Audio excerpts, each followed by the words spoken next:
So within our universe, if you go close up, from the surface of the Bhumandala, from here to here, pole star, this entire area is known as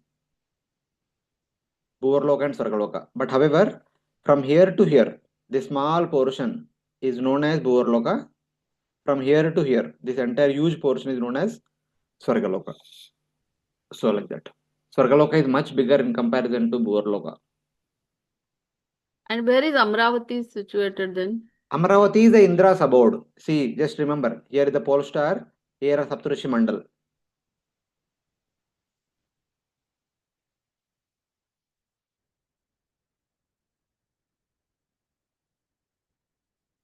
The topmost point is pole star, where top of the tail is there. Just beneath that, Indra's abode is there. The abode of Indra is known as Amravati. Amravati is located below Bhuvar-loka and above Saptarishi Mandal. It's like that. Okay, thank you.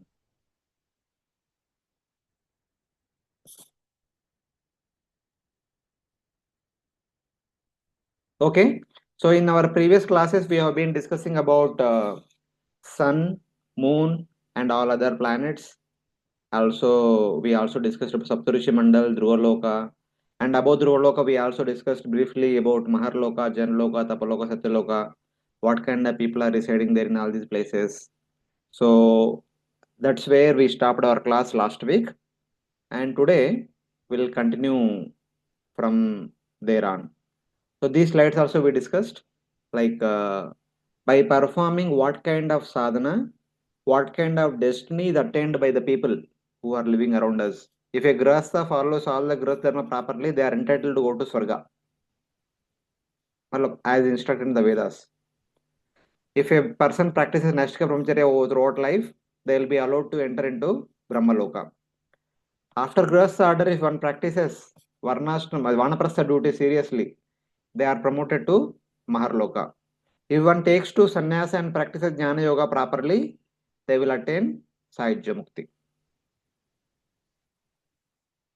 And the Grihasthas who are supposed to go to Swarga-loka, after leaving their body, following the path of darkness, taking shelter of the darkness, dark fortnight or Dakshinayana Punyakala, etc., etc., they will either go to Swarga-loka or Pitru-loka, enjoy their sufficient amount of time and come back. But on the other side, those who enter into Vanaprastha and Sannyasa and practice Jnana Yoga, Ashtanga Yoga very seriously, if they don't have any material desires, instantly they'll attain Sahajya Mukti. But if they want to see, anyway, I'm leaving this universe, before that, let me see once what the universe is made up of, how the different lokas are there. They want to go through all the lokas. So they'll go through continuous liberation. That is called Krama Mukti. Step by step. They'll go to Maharloka, stay there for some time, then Janaloka, sometimes stay there, Tapaloka, sometimes stay there, and Satyaloka, and then finally they will leave behind all these things and enter into Brahmajyoti, passing through 7 universal layers. So that is called Kramamukti, and their journey is called as Path of Light. So like that, they will attain Sahajya Mukti. So in this way, that traditionally what is being followed, how it is connected to Varnashrama duties, Varnashrama Dharma, how it is connected to the cosmology of the universe has been briefly indicated. So this is our universe picture. So this is the upper half. These are all our planetary systems. Maharloka, Janloka, Tapaloka, Satyaloka, etc., etc., etc.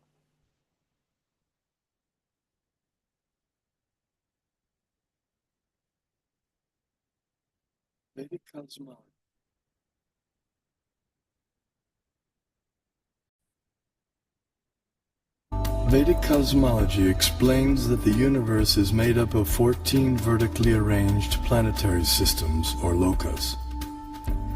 Each system resembles a galaxy and comprises stars, planets, and other celestial bodies. The topmost planetary system is Satyaloka, the abode of Brahma, which is at a height of 1.87 billion miles above Earth. Below this Satyaloka planetary system is the Tapaloka planetary system, the abode of the ascetics, which is at a height of nearly 1 billion miles above the Earth. Here, the ascetics live in a solitary, serene environment conducive for yoga and meditation on transcendence. Their disciplined life of joyous austerity prepares them for returning back to the non-material world.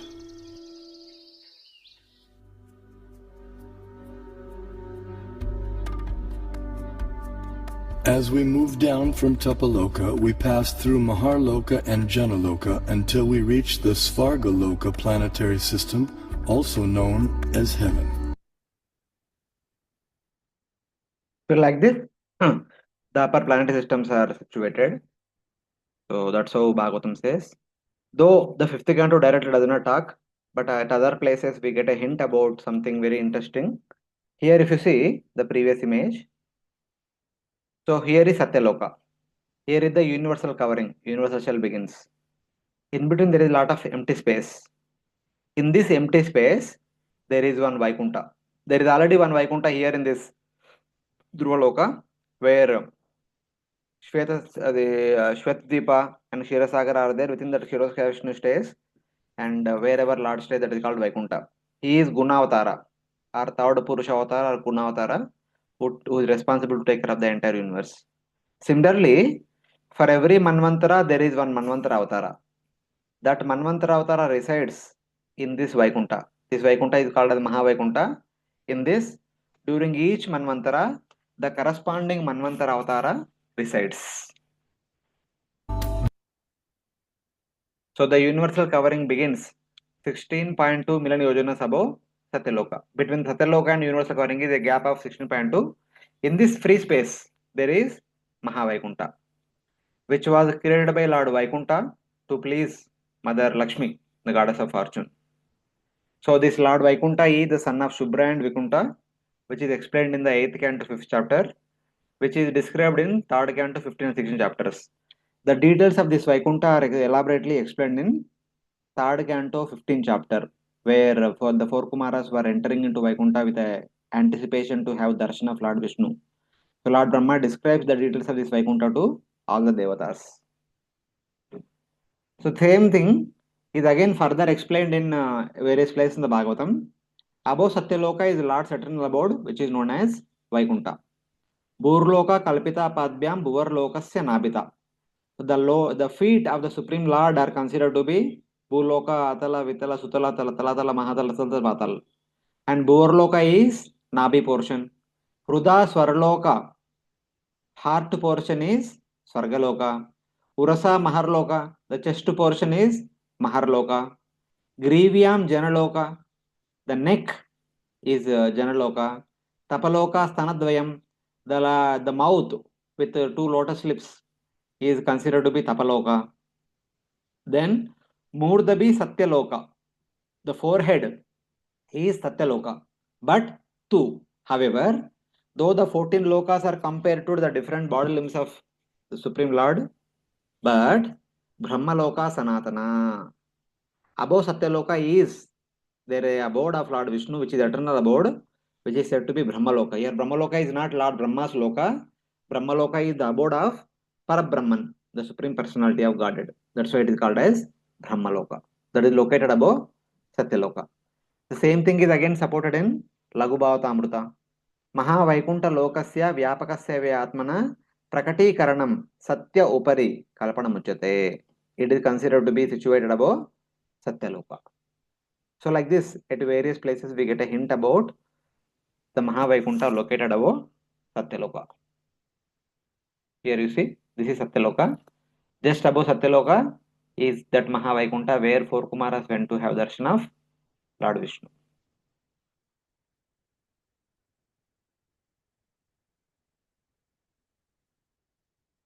There they had the beautiful darshan of Lord Vishnu, the Manvantara Avatara. Then same thing is also mentioned in 2nd canto 9th chapter. When Brahma performed 1000 celestial years tapasya, he had given darshan of Mahavaikuntha. Then Lord Vishnu personally comes and speaks Chatushloki Bhagavatam to him also. So that is the condition, that is the case the Mahavaikuntha is explained.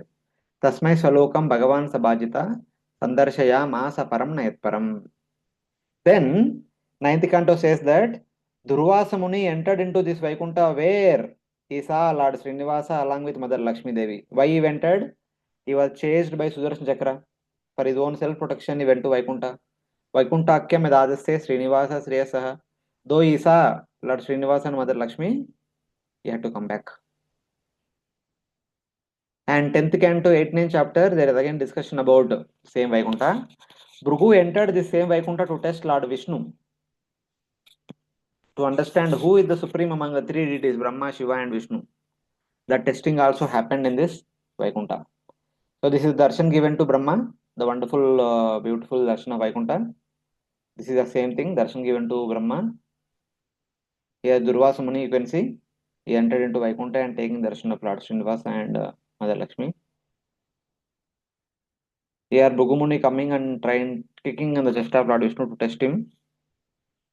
Then Mother Lakshmi, feeling that I was party to this offense to my Lord, so she came down to perform tapasya to atone herself. So like that, searching after her, Lord Vishnu also comes. Mother Lakshmi came and performing tapasya in Kolhapur. Lord Vishnu came and performing tapasya in Tirumala Hills. So like that, we got two wonderful pastime places. So here in Bhugola Varnanam also, we can see all the loka. This is Bhumandala, Shishumara Chakra, Dhruva-loka, Mahar-loka, Jan-loka, Tapa-loka, Satya-loka. Here is Mahavaikuntha. They have made wonderful palace, which is Mahavaikuntha.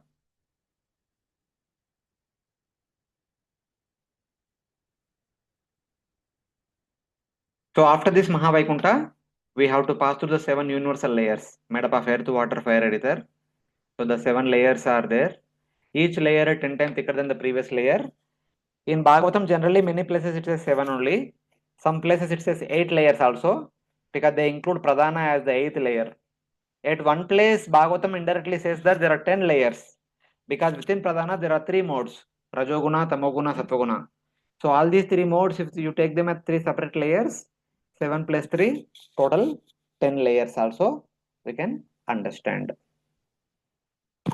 So here is the verse which indicates the 8 layers.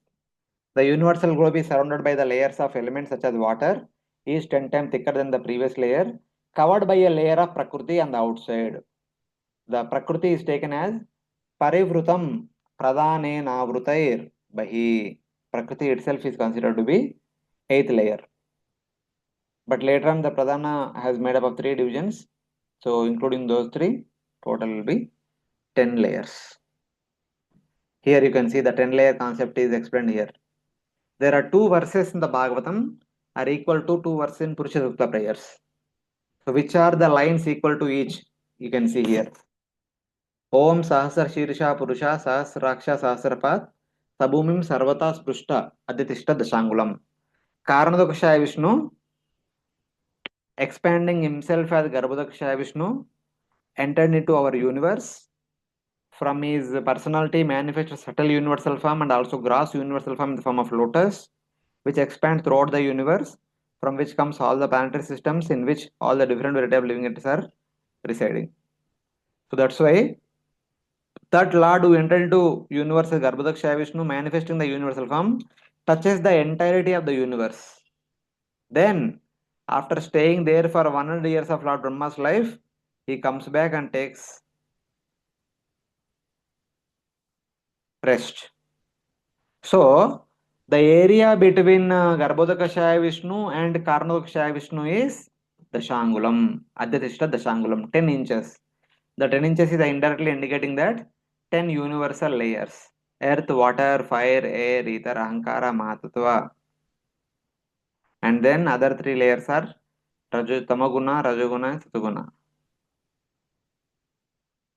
So in that way we can understand 10 layers are also there. This is our universe picture. This is Karanodakshaya Vishnu, and their individual universe are there, in which Garbhodakshaya Vishnu is there. Between these two, the gap is 10 layer, 10 inches. The 10 inches is nothing but 10 layers. Adhyatishta Dashangulam. You can see here all the layers are there. This is the universe whose dimensions are 500 million Jonas, surrounded by earth layer, whose thickness is also 500. The next is water layer, which is 50,000, 10 times thicker than the previous one. Like that, earth, water, fire, ether gradually increasing in 10, 10, 10 order. So if you take them into consideration, here are the 10 layers. Earth, water, fire, air, ether, ahankara, mahatattva, tamas, rajas, sattva. All put together, this is the total diameter of the universe, which is 10 to the power of 18 yojanas approximately. That is the diameter of our universe. We along with the 10 layers. Then, when you go beyond these 10 layers, including the pradhana, then you enter into Brahmajyoti, which is the destination of liberated souls. It is the area between the Vaikuntha-lokas and the 10 universal coverings. Tata parastad yogeshwara gatim vishuddham udaharanti. This particular place is very pure, without the contamination of Rajoguna and Tamoguna. It is Vishuddha, and it is the destiny of the purified souls, those who are aspiring Sahajya Mukti, so they are staying in this Brahmajyoti.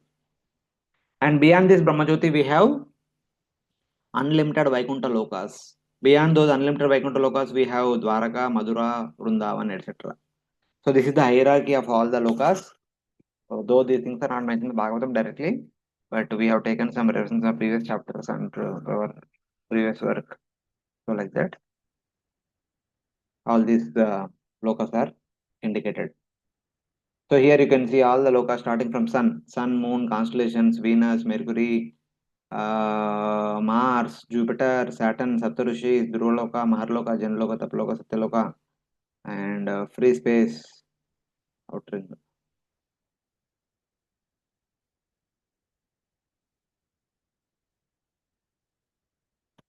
Our universe, upper part of the universe, different planetary systems, all the way up to Satyaloka. Above Satyaloka is Vaikuntha lokas. Here you can see everything is drawn to the scale. This is our entire universe. 50% is Garbhodaka ocean. Beneath that Garbhodaka Vishnu. This is the Bhumandala. This is Dhruva-loka, Mahar-loka, Janaloka, Tapaloka, Satyaloka as per the scale. This area between two mountains is elaborated here, elaborately explained here. Here is the Bhumandala. Here is the pole star. Beneath pole star, Saptarishi Mandal, and then all the planetary systems, and then Sun, Rahu, Ketu, Bhumandala, and subterranean planets. So this is our universe. So like this, all these things are explained one by one, starting from 5th canto to 1st chapter onwards. So till now we have done up to 23rd chapter. So we are remaining with 24, 25, 26, whatever. Prabhuji told only up to this one, but today we'll be covering the remaining 3 chapters also. If Prabhuji want, he can take once again going through sloka by sloka, but we'll try to go through the way we are discussing. So any questions till now? Hare Krishna.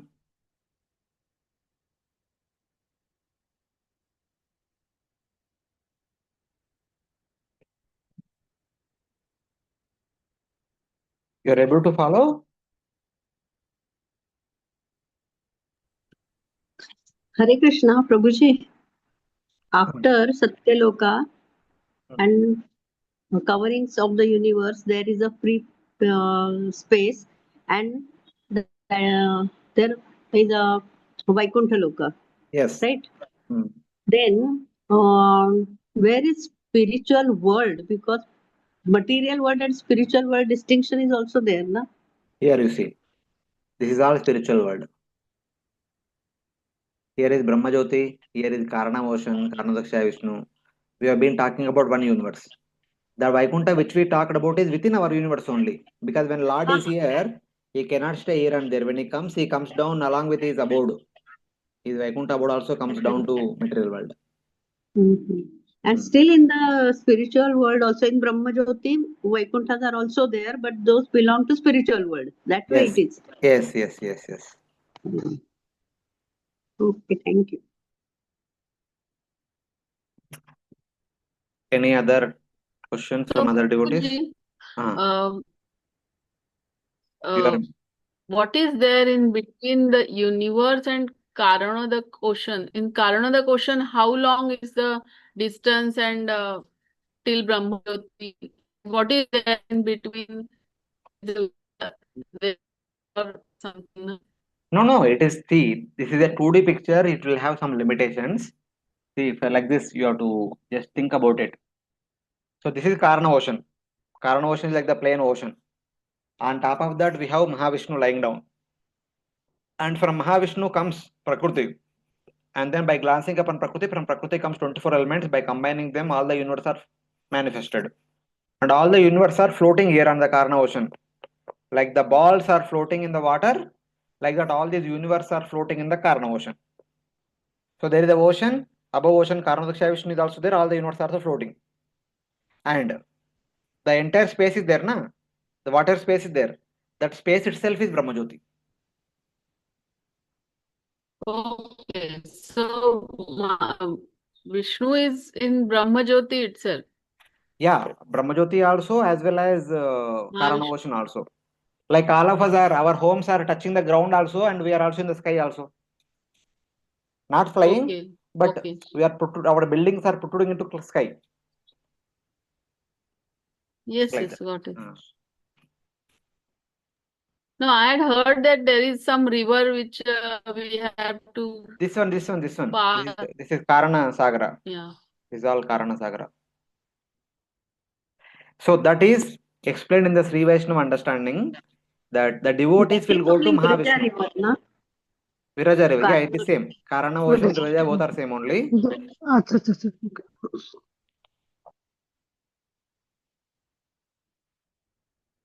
When a devotee Then comes, Prabhuji, this Ayodhya, Dwarka and all, they are in the spiritual world only. spiritual world also, and they are here also. Because when Lord comes here, he brings his own abode also here. He cannot stay in a rented apartment. So like that. So in the universe also, there is Ayodhya, Dwarka and all, abode of the Lord. See, whatever Ayodhya we have now, when Lord Rama was here, he brought actually the spiritual Ayodhya to material world. He cannot stay in a rented home. You are getting the concept? When Lord comes to material world to perform some pastimes, he cannot stay in the material world. He will stay in his own home only. Before he comes, he sends his home from the spiritual world. So that will be in the space between the layers and Satyaloka, no? No. Ayodhya, Dwarka I'm and talking all. about Ayodhya Vrindavan. Here only in our. That Vrindavan in which Krishna stayed for 11 years. This Vrindavan was non-different from the spiritual Vrindavan. Okay. Hare Krishna. Currently you are in Mumbai. Hmm. So when you go to Bangalore, where do you stay? In Bangalore somewhere. Either you may stay some of your relatives, or you may stay in a hotel or something. You pay money and stay, something like that. You can't take your home from Bombay. Yes? Yes. But when Lord comes to material world, he expands his spiritual home. He manifests the expansion of the spiritual home in the material world. Oh. So whatever home he has in the spiritual world, the same home will be manifest in the material world also. Because he is the Supreme Lord, he can do. Because we are not God, we cannot do. So this you have to understand. Okay. Thank you.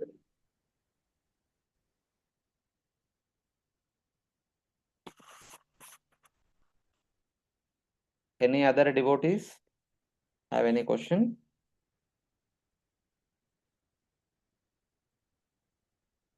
Okay, no problem. We'll move on. So then, in the 24th chapter, there is a nice discussion about Bhuvar-loka and Bila-svargas. So, Bhuvar-loka. It is the sky between the Bhuloka and Svarga-loka, heaven and earth. Dyav a prithviyor antarena nabo valayasya. Te antarena antariksham tadubaya sannidam. This area is called as Antariksha. It joins both Bhuloka and Svarga-loka. And this Antariksha measures 2 lakh yojanas, joins both of them. It is a place of enjoyment for Upadevatas as well as Yakshas and Rakshasas. Antariksha extends downwards as far as the wind blows and the clouds float in the sky. Yavad Vayu Pravati Yavan Mega Upalabhyante. So the understanding is that now we have Bhuloka, the place where we are living. And above us, Antariksha is there. That Antariksha belongs to Bhuvar-loka. But where it belongs, where it starts, one may say. Just like in the eastern coast to that Indian border, we have Pacific Ocean. Entire is Pacific Ocean only. But starting from the Indian continent border, eastern coast, some extent the water body belongs to India, which we call it as Bay of Bengal. So in that area, you can do whatever you want. You can construct a port, you can travel from Chennai to West Bengal, all these things you can do. But beyond certain range, that is actually called as Pacific Ocean, which does not belong to anybody. Same way, from the surface of the Bhumandala or Earth globe to certain height, the sky belongs to Bhumandala only. And beyond that, the sky belongs to Bhuvar-loka residents. So how long it belongs to Bhuvar-loka? The air with which we are familiar, the living entities which belongs to earth can fly, the clouds can float, which give us the rain. Till then, the atmosphere, that the sky belongs to Bhuloka. And beyond that, the sky belongs to Bhuvar-loka. So that is the understanding.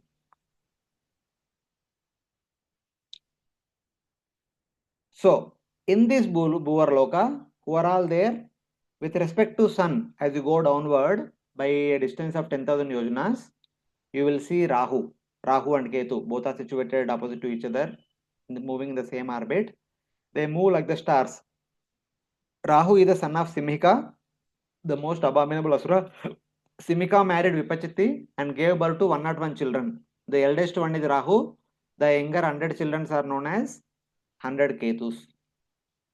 So Lord Brahma made Rahu and 100 Ketus as the two rulers of the two planets because they drank nectar during the Samudra Manthan episode. So when Samudra Manthan, Devatas made truce with Asuras and they churned the ocean. When nectar came, Lord Dhanvantari appeared along with nectar. But the Asuras stole that nectar and ran away.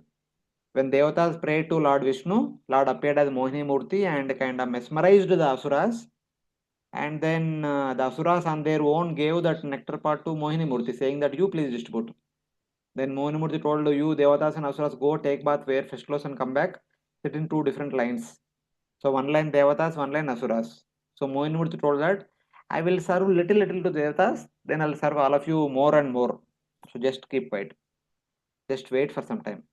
Then Mohini Murti, as she was serving the Devatas, Rahu and Ketu understood, no, this Mohini is tricking us. She is not going to serve anymore to us. So they assumed the forms of Devatas, sat in between sun and moon.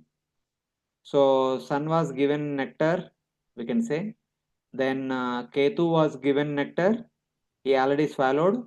When Rahu was giving nectar, the nectar is still in the mouth of Rahu. So then sun and moon identified, hey, these two are Asuras. Correct. Then Mohinimurti immediately invoked Sudan Chakra and cut off their necks. Because in the body of Ketu, nectar is there, the body remained intact. The face, head burned to ashes. Because the nectar was still in the mouth of Rahu, the body of Rahu burned to ashes. So you have two personalities having only half the body. Then Brahma told the sages, cut a snake and join them. They cut a snake, they joined the snake head to Ketu's body and snake's tail to Rahu's head. That's why their bodies got deformed. Because they drank nectar, they are supposed to stay for one manvantara. So Lord Brahma made them as the in charges for two planets. The planet in which Rahu is staying is called as Rahu Graha. The planet in which Ketu is staying is called as Ketu Graha. So like that, they become the rulers of two planets. But however, because their forms are deformed because of sun and moon, whenever there is a right opportunity, sun and moon, Rahu expresses this anger upon sun and moon, sun, Rahu and Ketu. That causes eclipse. So that is being indicated. So when Rahu, what do you mean by eclipse? Basically, the sun rays and moon rays are very auspicious to all of us. Under the presence of sun rays and moon rays, we can perform all our wonderful material and spiritual activities properly. But during the eclipse, when the sun rays are blocked and Rahu sends his own inauspicious rays, we were advised not to come out of the home. Stay home and chant the holy names of the Supreme Lord. Otherwise, don't perform any deity worship and otherwise any varnashram duties also. Not to do any duties, even including drinking water, eating food. Because that time is not at all good for doing anything. So then, when the time is not good, when the people don't perform any rituals, the devatas become weak. That will be more proper, the opportune time for the asuras to defeat the devatas. So before the asuras could attack them and defeat them, the devatas are all praying to Lord Vishnu. Then Lord Vishnu releases Sudarshana Chakra to protect sun or moon from the effect of Rahu or Ketu during the eclipse. Then Sudarshana Chakra comes near to Rahu or Ketu is causing eclipse. Unable to tolerate the heat, they will go slowly away. That going away by the effect of Sudarshana Chakra is called Grahana Unmilanam. So initially Grahan happens, later on Grahan will become nullified. So like that, this entire concept of Grahan has been explained in the Bhagavatam.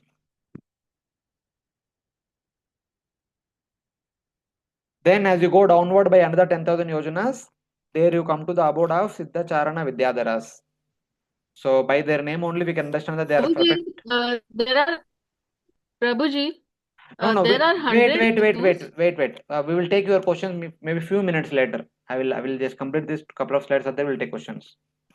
Yes, 100 ketus are there, but the eldest of all of them only drank the nectar. Remaining 19 ketus are there along with him in the same planet afterwards. But the nectar was drunk by only two people, the Rahu and the eldest Ketu. So like that. So 10,000 yojanas below Rahu Ketu's place is the abode of Siddhacharana Vidyadharas, who are endowed with so many mystic potencies, so many mystic powers. And beneath them is the abode of Yakshas, Rakshasas, and Bhuta Preta Pishachas. They are located 100 yojanas above Bhumandala. Starting from the surface of the Bhumandala, if you go above 100 yojanas, that is 1300 kilometers. So one get to see the abodes of Yakshas and Rakshasas. Bhuta Preta Pishachas also as well. They are there. Then, as you go downward, from 100 yojanas down below the Yakshaloka and Rakshasaloka is the Bhumandala, whose upper limit extends as high as swans, hawks, eagles, and similar large birds, which are transformation of the earth, can fly. So whatever is birds that are born on the earth, to whatever height they can go, till then the entire atmosphere is actually part of the Bhumandala, and above that it is part of the Bhuvar-loka. Whatever airs we are familiar with in the Bhumandala around us, they do not exist in Bhuvar-loka. Bhuvar-loka will have entirely a different kinds of airs that we can understand from this.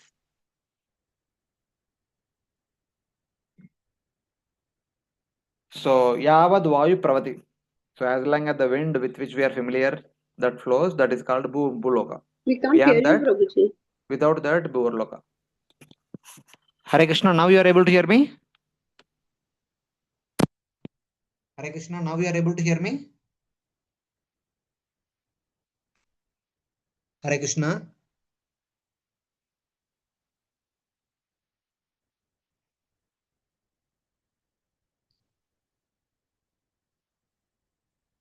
Here are all the places. Krishna, we could not hear you, Prabhuji. We could not hear you, Prabhuji, previous time. Okay. So basically, I was telling about these things. Here we have sun. Below sun by a distance of 10,000 yojanas, we have Rahu Ketu. Here one Rahu is there. Here 100 Ketus are staying in this planet. Here just below that we have Siddhacharana Vidyadharas, who are all situated. Below that we have Yakshas, Rakshasas, Bhuta Preta Pishachas, they are all there. And above sun and below moon, we also have the abodes of Gandharvas, Apsaras, and Kinnaras, Kimpurushas. So all these personalities are situated in this. This is the entire Bhuvar-loka. So this is the Bhumandala. From the surface of the Bhumandala all the way up to moon, this entire ethereal space is called Bhuvar-loka. So if you remember 3rd canto 10th chapter as well as 3rd canto 20th chapter, there was a discussion about 8 types of devatas that were created by Brahma. Among the 8 types, 6 types of those superhuman beings, the devatas created by Brahma, are staying in the Bhuvar-loka. The one category are the principal devatas. They are staying in the Svarga-loka. The other category, the Asuras, Daityas and Danavas, they are staying in the Bila-svargas, Atala, Vitala, Sutala, Talatala, Mahatala, Satal, Patal, etc. They are meant for Asuras. So Devatas are above Sargaloka, Asuras are below Bila-svargas. The remaining 6 category of Devata kind, they stay in the Bhuvar-loka. Who are they? Pitrus and Satyas, 1 category. Gandharvas, Apsaras, 2nd category. Kinnaras, Kimpurshas, 3rd category. Siddhacharana, Vidyadharas, 4th categories. Yakshas, Rakshasas, 5th category. Bhuta, Preta, Pishashas, they are 6th category. Like this 6th category, people are staying in the Bhuvar-loka. So this is about Bhuvar-loka. So where is the Bhuvar-loka situated? Who are all staying in the Bhuvar-loka? All these personalities have their own homes in the stars. Whatever star that we see in the night time, see for example here you see, this is the Earth globe. India is here. So when we lift our head above in the sky that we see is all this horizontal sky. Whatever sky is the overhead is all horizontal sky. That is all part of Bhuvar-loka. But the sky which we see toward the north, toward the direction of the pole star, that is pole star is this side. That sky is part of Svarga-loka. That's how we have to understand. Hare Krishna. Yes, Mataji, you have some question?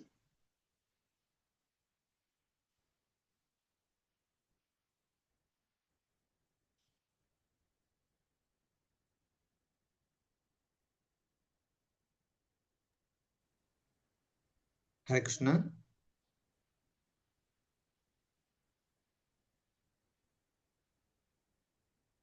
You can unmute Mataji. You had some questions. Anybody has any questions?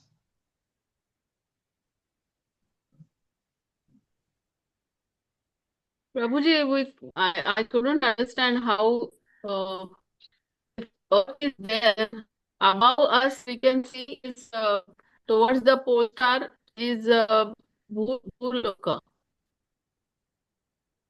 No. and Rahu Ketu Above our head is Bhuvar-loka. This part of the sky is Bhuvar-loka.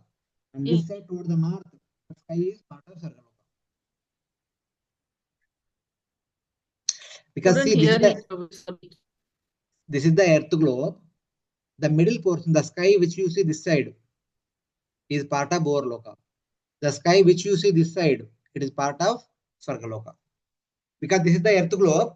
In this Earth globe, we are actually standing like this, horizontally. This is the Earth globe, we are standing like this. So whatever sky we see this side, this sky is part of Bhuvar-loka. And this entire top sky is all part of Svarga-loka. Like that.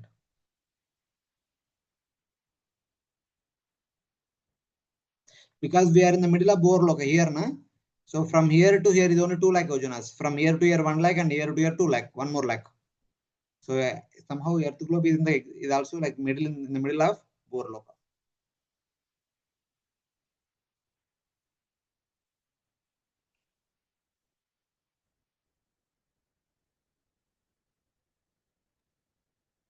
This all is within our universe only.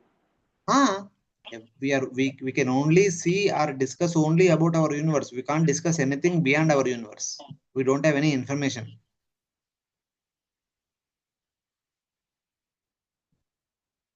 So all these are above our earth.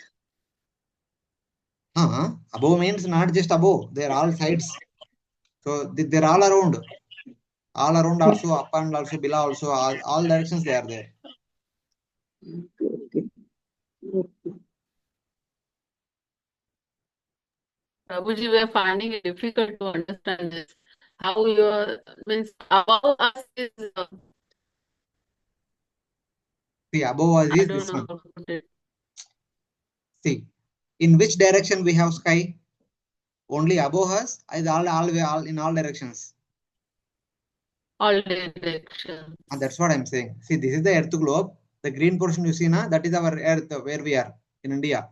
So here we are standing like this. So whatever sky we see, we may see this part of the sky. So, but this side also sky there, this side also sky there, behind also sky is there. Sky is everywhere. And this side also sky is there. So this side sky is all about the sky in the northern direction. And this side sky is all about sky in the southern direction. And this is like when we are looking in the eastern direction, that is eastern sky.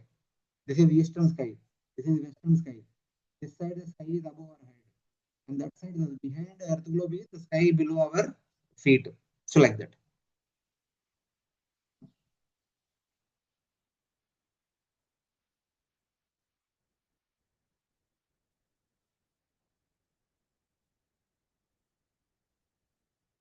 So basically what I'm trying to say is, this is the Bhumandala. In this Bhumandala, we have earth globe here. So the sky surrounding earth globe is called Bhuvar-loka. The sky above North Pole is called Naraka-loka. This part of the sky. When you are standing here, you see this part of the sky. So here you see most of the stars. They are all part of Bhuvar-loka. And whatever stars you see that side, toward the north, those stars are part of Svarga-loka. So, but in any case, whatever it is, whatever stars that we see in the night time, if they are above our head, they are part of Bhuvar-loka. If they are towards the north, they are part of Svarga-loka. That much you remember. That much characterization you see. So. Okay. So whatever are at the Dhruva Tara, as we say, is in the north. So whatever stars are there, they are part of Swarga-loka, Yes, and yes. rest are part of Bhuvar-loka. Bhuvar-loka, yes. Whatever stars close by Dhruva-loka are part of Thank you. Svarga-loka. Whatever stars away from Dhruva-loka are part of Bhuvar-loka. Swargaloka means up to Satyaloka, no? Brahma's abode. No. Svarga-loka is only up to Dhruva-loka. Above Dhruva-loka we have, see, kindly remember this one picture. Don't get again confused. So here. See, this is Dhruva-loka. This is Bhumandala. Earth globe is here. From here to moon, the small sky is part of Bhuvar-loka. From moon to Dhruva-loka, this is all part of Sarga-loka. Above Dhruva-loka, we have Mahar-loka, Jan-loka, Tap-loka, Satya-loka. Okay. Now understood. Dhruva-loka is the topmost point of Sarga-loka. Beyond Dhruva-loka, Mahar-loka begins.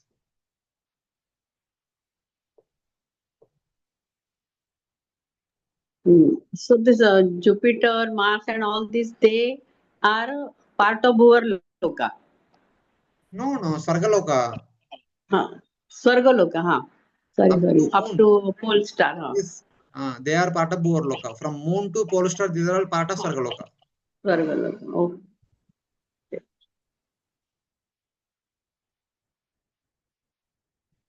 Because these are all devatas only, na? Prabhuji, Prabhuji, whatever information we have heard about Vaikuntha-loka, that is about Maha-Vaikuntha, which is the space in between the Satya-loka and the layers of the universe. But then we don't have any information about the actual Vaikuntha-loka. Means that information is not available. Not available. Even Lord Brahma says, we don't know what's happening in the spiritual world. What we know is all about when the Lord comes into our material universe and performs various pastimes, only we know those things only. Whatever pastimes Lord had performed within our universe only we know. Beyond that, we don't know anything. This Lord Brahma says in the 2nd canto, 6th chapter. If Lord Brahma does not know what's happening beyond this universe, how do we know?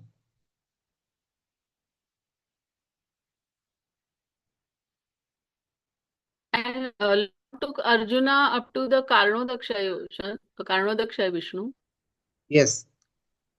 Lord Krishna took Arjuna to Karna Ocean, where to see Karnodaksha Vishnu to bring back the Brahmana children.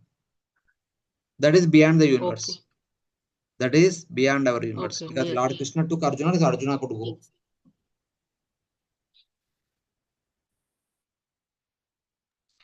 So that also we had description of the universe which Brahmaji has given in the 3rd canto. That is of this Vaikuntha, which is here in our universe. Yes, yes, yes. That is which is located just above Satyaloka. Mm-hmm. Hmm. Oh. So actual in the spiritual worlds, Vaikuntha, we don't know anything.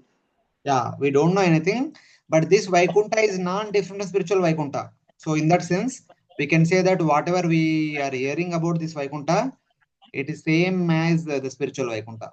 Because Lord brought his own home here, na? The same thing he brought here. So it will be same there also. Mm-hmm. So like that we have to understand. But in a material form. No material form. Spiritual world means spiritual world only. Why material form? When it comes here along with the Lord, that time It to won't change. see. It won't change. It won't change. When Lord is there, why would he stay in the matter? It will be spiritual form only. The Vaikuntha will be spiritual only. But whatever we see, when we go to Ayodhya, when we go to Vrindavan, See, that you all don't those remember. things. When Lord disappears, his abode enters into upper kata form. Now, whatever Ayodhya we see, whatever Vrindavan we see, it is not the same spiritual Ayodhya and spiritual Vrindavan. The spiritual Ayodhya, spiritual Vrindavan entered into upper kata form. What we have, the place is the place of the spiritual world. But what we have is as good as any other this thing. But still, it is the place of the spiritual world. It is much potent than any other place. See, you don't combine again. When we are discussing about Vaikuntha, you talk about Vaikuntha. When we are discussing about Vrindavan, then you should clearly say. So what that spiritual Vrindavan and spiritual Dwaraka entered into Aprakata Lila. What we have now is a kind of Bauma Vrindavan, Bauma Ayodhya, etc. Where Lord used to stay. The Lord's original abode disappeared. Okay, thank you, Prabhu.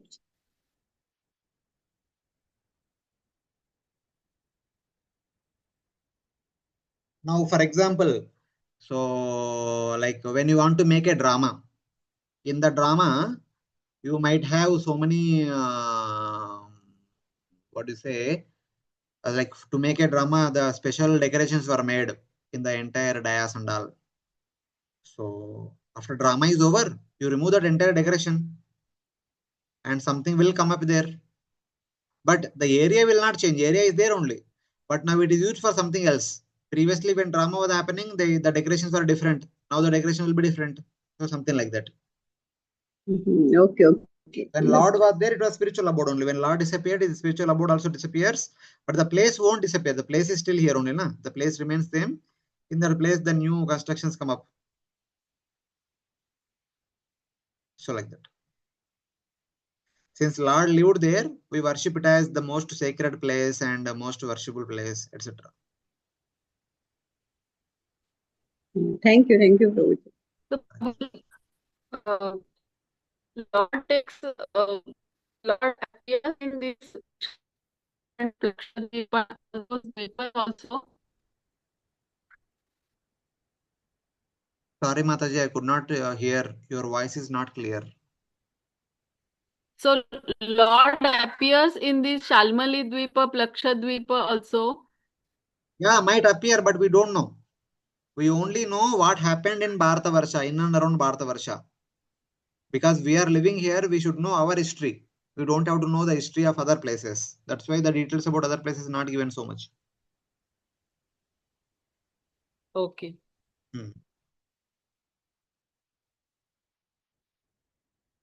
Okay. Hare Krishna. So after describing Bhuvar-loka, then Bhagavatam talks about Bila-svargas. The Bila-svargas are located within the Bhumandala, within 7 tunnels. 7 kind of tunnels are there. They are located within that Bhumandala only. Avane rapi adastat sapta bhu vivara ekaikas yojanayutantarena yama vistarena upalakalpata. Bhu vivara means within the hollow cavities of the Bhumandala. They are called also near the other worlds because they are located within the bowels of the Bhumandala. Their length, width, and height are 10,000 yojanas in each direction. They are actually a cubical tunnel. It is a tunnel, but it is a cubical shape. In each direction, the measurement is 10,000 yojanas. And what are these 7 lower planetary systems? Atala, Vitala, Sutala, Talatala, Mahatala, Rasatala, and Patala. So each width and length and height is 10,000 yojanas, and between two subsequent lokas, there is a gap of 500 million yojanas. So there is one tunnel. Again, there is a 500 million yojanas there. There is another tunnel, like that, tunnel about tunnel. They are situated. And these are the abodes of Daityas, Danavas, and Nagas, the descendants of Diti, Danu, and Kadru. So these children of Kashyapa, they stay in these 7 lokas. Daitya, Danava, Kardaveya, Grihapataya. And everyone here in all these 7 lokas, because they are called as Bila-svargas. Bila means the caves or the tunnels. Svargas, the opulent places. They are endowed with wealth, power, bliss, sense enjoyment greater than that of Divya-svarga. Whatever facilities that are there in the heaven, the Bila-svargas, the facilities are much more than heaven. एतेषु हि बिलस्वर्गेषु स्वर्गादपि अधिक काम अधिक भोग अधिक ऐश्वर्य अधिक आनंद अधिक भूति विभूति सुसमृद्ध भवन उद्यानवन क्रीडा विहारेषु. All these things are more in comparison to Swargaloka. Thus, the people are continuously immersed in sense gratification. And their sense gratification is never disturbed by devatas. Even time and again, the asuras will go to Swarga and wage war against Indra. But the devatas will never come to Bila-svargas and wage war against asuras. So the asuras' enjoyment is never disturbed by anybody else. But devatas' enjoyment could be disturbed by asuras time and again. That's how it is described. So Mayadanava, who is an expert architect, we know from Mahabharata, he constructed that Mayasabha, very wonderful construction. So he constructed the cities and bungalows and palaces for all the leaders. And Maya's assistants have constructed palaces for other citizens. The leaders' buildings were constructed by Maya, and other citizens' buildings were constructed by Maya's assistants. And being situated in those buildings, surrounded by gardens and lakes and all, so which are filled with flowers, fruits, and bees and all these things, they enjoy lavishly. Since there is no sunlight coming into 7 lower planetary systems, there is no distinction of day and night. Because there is no distinction of day and night, there is no counting of number of days. Because there is no counting of number of days, they are not worried about how many years are passing, how much time is gone, nothing like that. They are completely immersed in enjoyment. And somebody may say that, no, if sunlight is not coming, how do they get light? They get light by the gems that are there in the hoods of the snakes, as well as the gems bedecked on the walls of their buildings. They get light.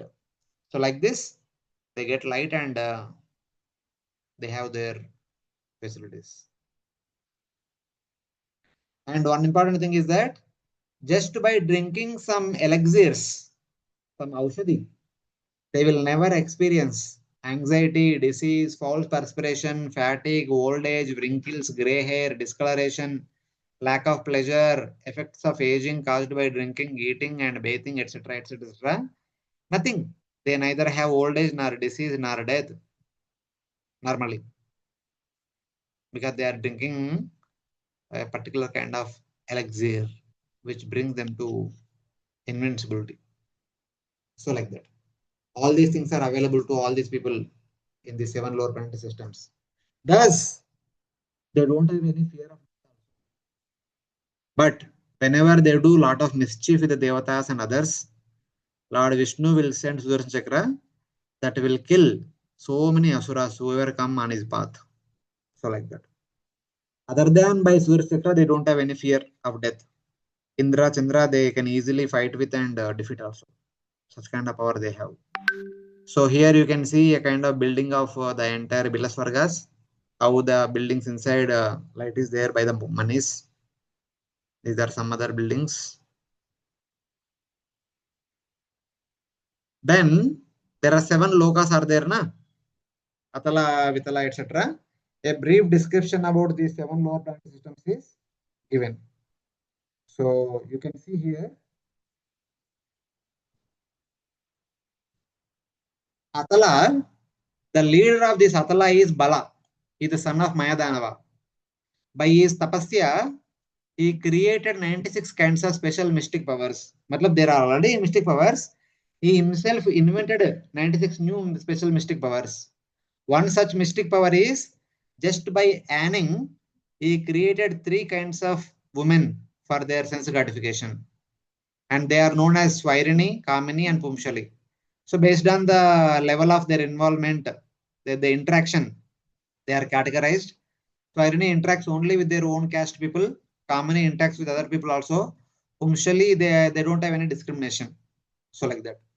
So then, whenever a new person comes to this Atala, immediately they invite him, they do nice guest reception, they offer him a drink. It is known as a Hataka drink. By drinking the drink, this person becomes intoxicated and starts saying that Ishvaroham Aham Bhogi Siddhoham Balavan Sukhi. I am the Lord. I am the most powerful.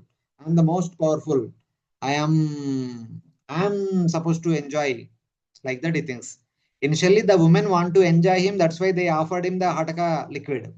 Drinking that liquid, he thinks that I will enjoy the woman. Like that, the both men and women are thinking about enjoying each other.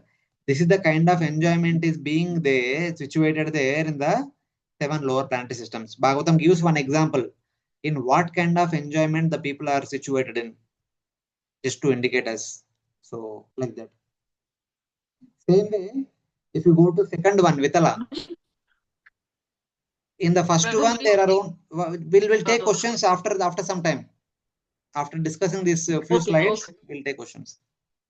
So just like Atala is the abode of all the asuras, Vitala is the abode of Yakshas, Rakshasas, and Bhuta Preta Pishashas.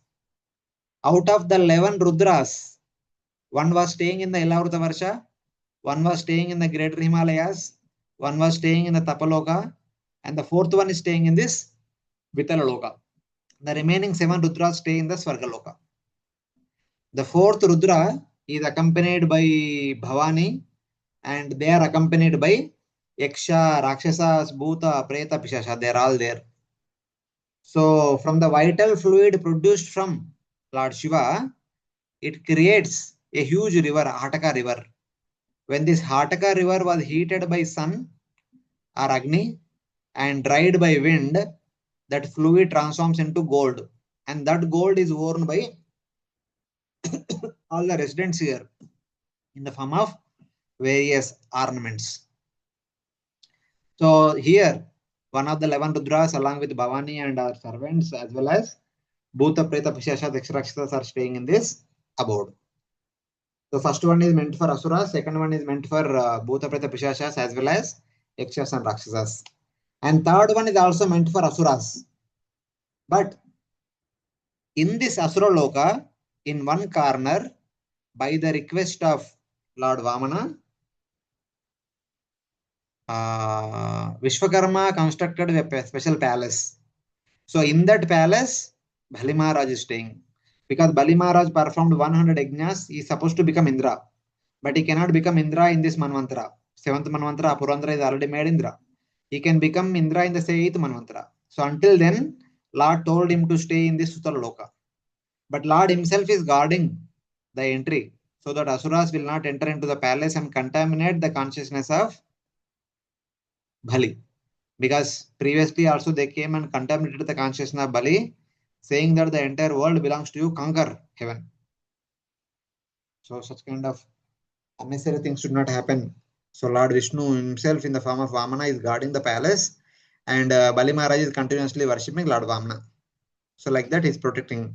All other buildings are constructed by Mayadanava or what is his name? Atala. Ruler is Bala. Mayadanava or Bala is constructed all the rulers' palaces. Other palaces are constructed by other people.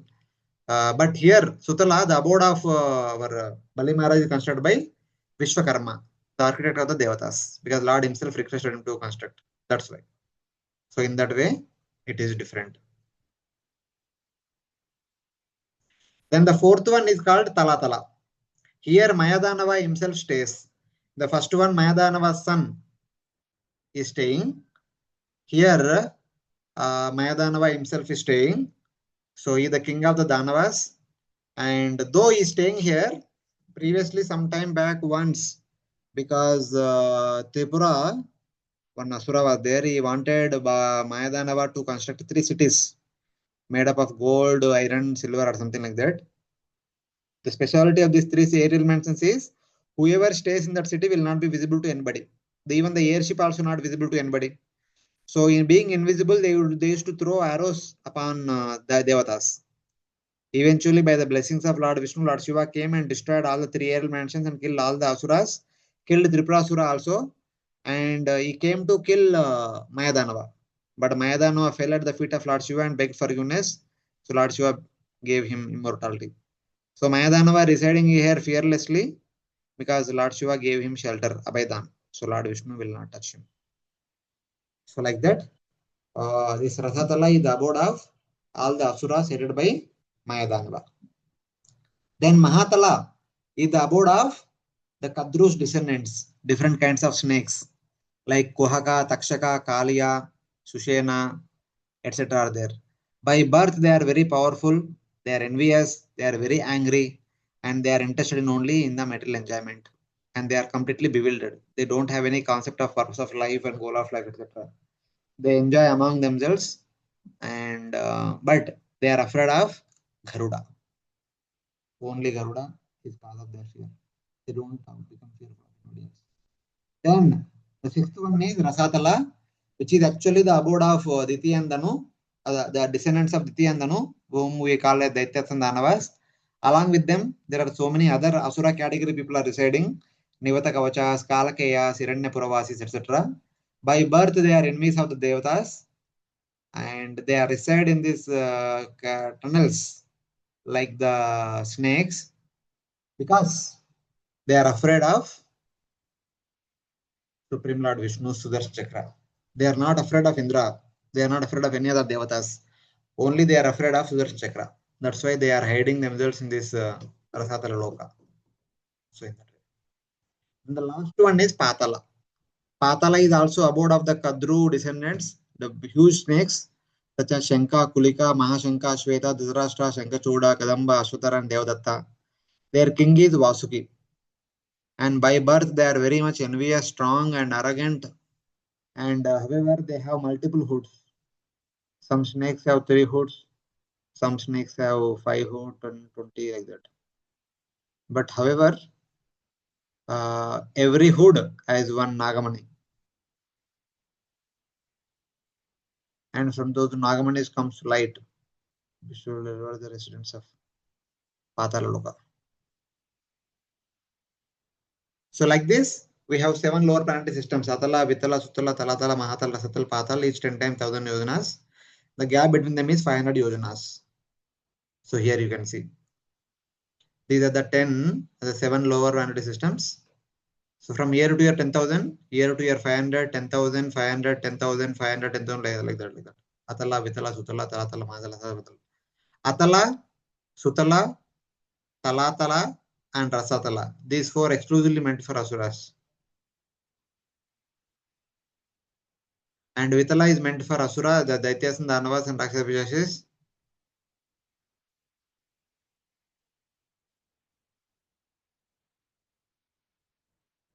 So like that. And here beneath Patala-loka, we have hellish planetary systems, which is inside the Bhumandala only. And beneath the Bhumandala, we have Sesa, who is holding the entire Bhumandala on his hoods. So the discussion about Sesa will come in the 25th chapter. The discussion about hell will come in the 26th chapter. So in this way, in the 24th chapter, there is a brief discussion about Bhuvar-loka as well as the 7 Bila-svargas systems.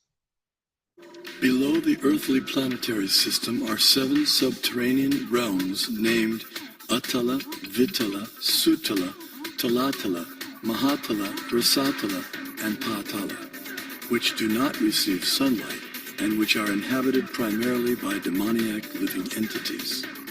To reach the first one must go 80,000 miles downward through underground tunnels. At successive depths of 80,000 miles are the remaining 6 netherworlds, all of which are fully developed underground civilizations. In the fourth level downward, Talatala-loka, lives the magical architect Maya Danava, who has designed many brilliantly decorated cities where proud materialists reside. Below the netherworlds are the 28 hellish planetary systems. The demigod of justice, Yamaraj, judges the unrighteous human beings after their deaths and sends them to one of these planets. There, errant souls are administered appropriate punitive measures corresponding to their misdeeds.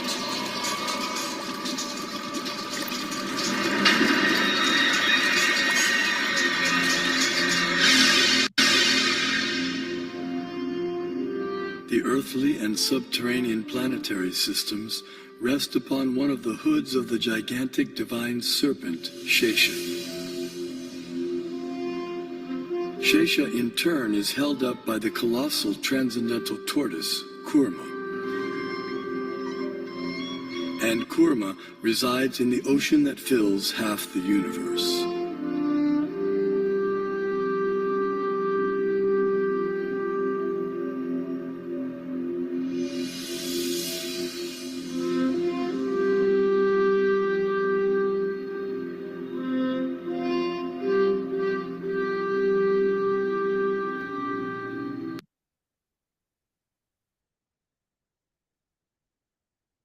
So in that way, we kind of given a brief summary of all the 14 lokas.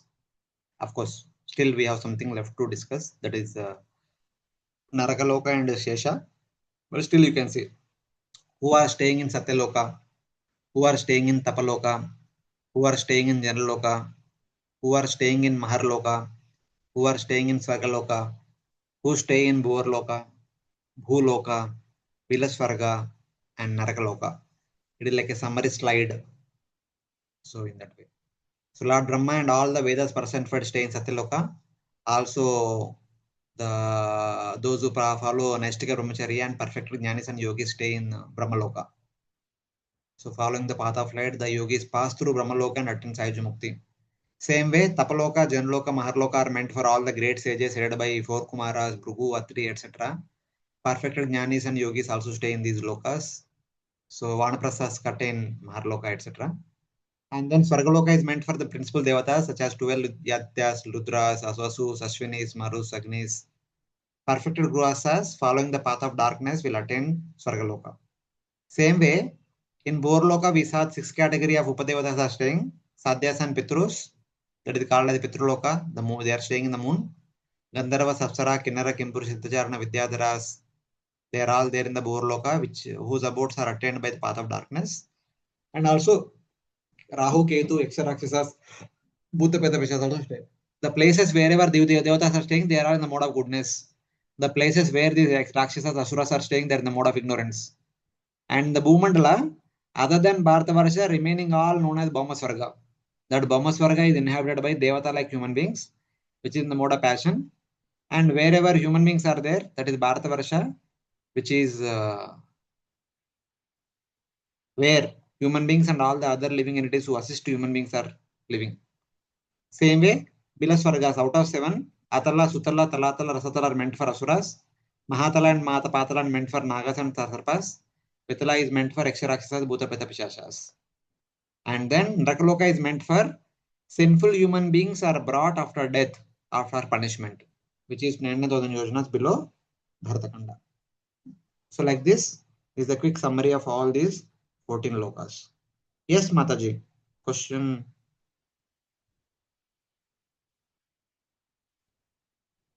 Okay, Prabhuji, we have heard in Bhagavatam many times that those who are sinful people, they go to the darkest region of the universe and all. So these Talatala, Patala and Vitala, etc., they are some of the darkest regions. But then how come they have so much opulence and they are enjoying all the time? They should be actually having the bad time than ours, at least. No, not like that. The sinful people will be taken to Naraka-loka, not to these lokas. The people who want to live like asuras, they will be taken to Asura-loka. If you remember, Bhagavad Gita chapter 17 talks about Yajna, Dana, Tapa in 3 modes. Those who perform Yajna, Dana, Tapa in the mode of goodness, they will be taken to Sarga-loka or Bhuvar-loka. They can go either to Sarga-loka. If they have done more, they will go to Sarga-loka. If they have done less, they will go to Bhuvar-loka. If they have done Yajna, Dana, Tapa in the mode of passion, they will take birth among us in some other family, aristocratic family, or here and there. But somebody who does Yajna, Dana, Tapa in the mode of ignorance, they will take birth in these places.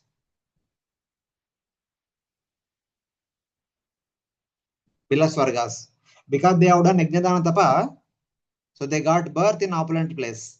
Because they have done Yajna, Dana, Tapa in the mode of ignorance, they get birth in the midst of ignorant people. Asuras. Asuras, not ignorant means in the sense, asuras in the mode of ignorance. So like that. That is how we have to understand. Sinful people, they default, they'll go to Naraka-loka.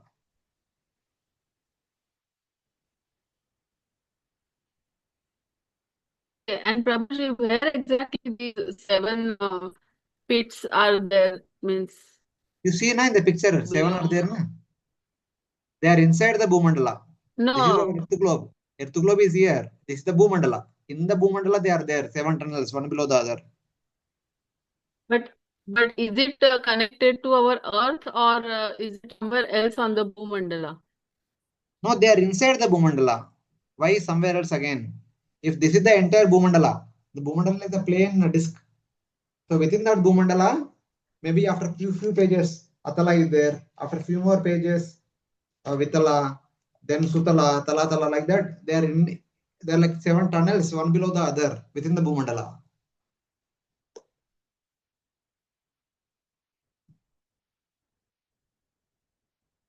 Like Bombay, Pune, you have mountain. In the mountain, you have one tunnel where train goes.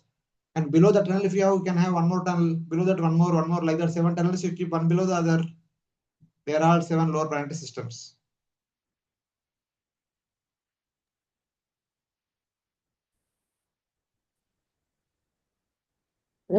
All these lower planetary systems are all similar, huh? There is a difference between Sorry, I did not follow. What is the question? all the 7 lower planetary systems, Atala, Vitala, they're all similar, no? Or there is, I mean, what is the... No, not necessarily they are similar. See, opulences could vary, little bit vary here and there because the kind of people are living will be different, na? According to the people's requirement, things will be there. Like Bombay, Bangalore, Calcutta, Delhi, these are all cities only. But they are similar, but not exactly same.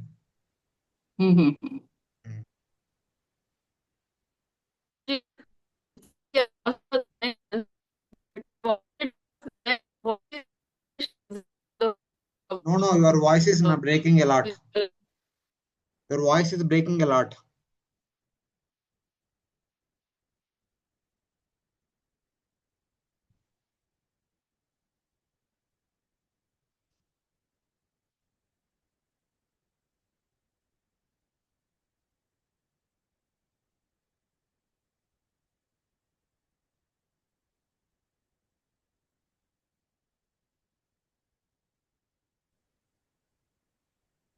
Hare Krishna. Yes, Mataji. Yeah, I just wanted to ask, what is the location exactly where on the Bhuvar-loka where these planets start? You see now in this picture, you are able to see the slides or not? Yes, but this is the entire Bhumandala. Here is our Earth globe. And beneath that, all these 7 lokas are there. We can't see them. We don't have access to see all these things. yes, but it is below Earth globe or on some another Dvipa or... See, this is Bhumandala. In this Bhumandala, the Earth globe is situated like this here. Okay. Okay. So this is the Bhumandala, this is Earth globe. And within the Bhumandala, we have all the 7 lower planetary systems.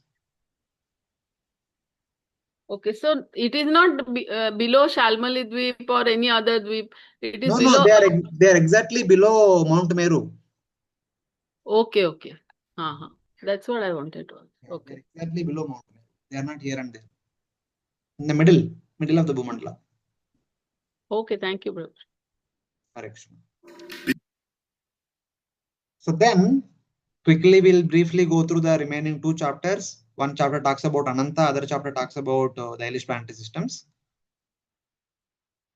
So Lord Ananta, he is the one who is carrying the entire Bhumandala, so that the Bhumandala does not sink into Garbhodaka ocean. He is an expansion of Lord Sankarshana, and he is actually currently the one who is holding the Bhumandala, the son of Kadru and Kashyapa, the eldest son of Kadru. So Kadru and Vinata had got some enmity. As a result of that, their children also got some enmity. But seeing the enmity between the mothers and children, brothers, Sesa was not feeling happy. So he performed austerities to please Brahma. Brahma appeared. He said, "What do you want?" He said, "I want to be friendly with all my mothers and brothers." Brahma said, "Okay." He then said, "I want to do some service." Then Brahma requested him to go down below the Bhumandala and carry the Bhumandala. So since then, he began to carry the entire Bhumandala. He is empowered by Supreme Lord. That's why he is called as Shakti Avesha Avatara. So in that way, since he is an expansion of Sankarshana, he is an expansion of Ananta or Shesha, he is also called as Sankarshana, Shesha, Ananta. So in that way. And Lord Sankarshana is the deity of Ahankara. So one is suggested to worship Lord Sankarshana if you at all one want to become freed from the concept of aham mameti, me and mine. So that is how it is explained.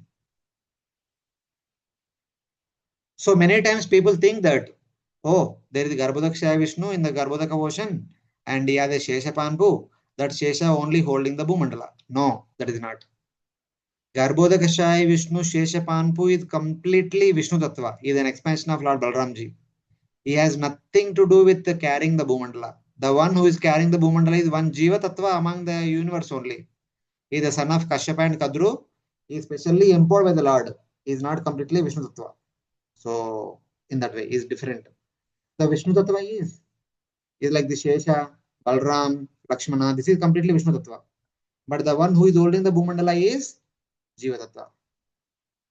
So that Jiva Tattva is holding the Bhumandala. But how long he will hold? He asked Brahma, "Dear Lord, how long I should hold?"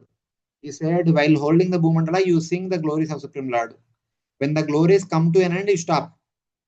So Shesha is holding and singing the glories of Supreme Lord. It's going on, going on. Simultaneously is waiting. I am holding the Bhumandala. People on the surface of the Bhumandala should practice bhakti and go back to Godhead. But they are not going back to Godhead. Life after life, they are moving here, there, everywhere. At one point of time, Shesha becomes very angry.